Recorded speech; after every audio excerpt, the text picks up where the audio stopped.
நாட்டின் 14 பகுதிகளில் குறிப்பாக பெர்லிஸ், கெடா, கிளாந்தான், சரவா மற்றும் சபா ஆகிய பகுதிகளுக்கு வெப்பமான வானிலை இருக்கும் என எச்சரிக்கை விடுத்துள்ளது வானிலை ஆய்வு மையமான மெட் மலேசியா.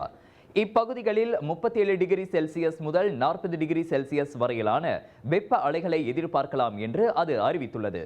தீபகற்பத்தில் பாதிக்கப்பட்ட பகுதிகளான லங்காவி, பெண்டாங், குவாலமுடா, குபாங் பாசு, போகோசினா, சேக், பாலேங் மற்றும் கெடாவில் பண்டார்பாரு, கிளாந்தானில் குவமுசாங் மற்றும் பெர்லிஸ் ஆகிய பகுதிகளிலும் அதிக வெப்பம் உணரப்படும் என்றும் அது எச்சரித்துள்ளது.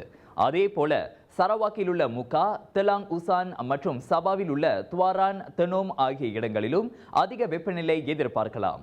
இதனிடையே தற்போதைய வெப்பமான மற்றும் வறண்ட வானிலை காரணமாக ஸ்லாங்கூர், சரவா மற்றும் பஹாங் உட்பட நாட்டின் சில பகுதிகளில் நிலக்கரி தீ பற்றிய பல்வேறு புகார்களும் அதீத வெப்ப தாக்கத்தால் ஒருவர் மரணமடைந்ததும் குறிப்பிடத்தக்கது.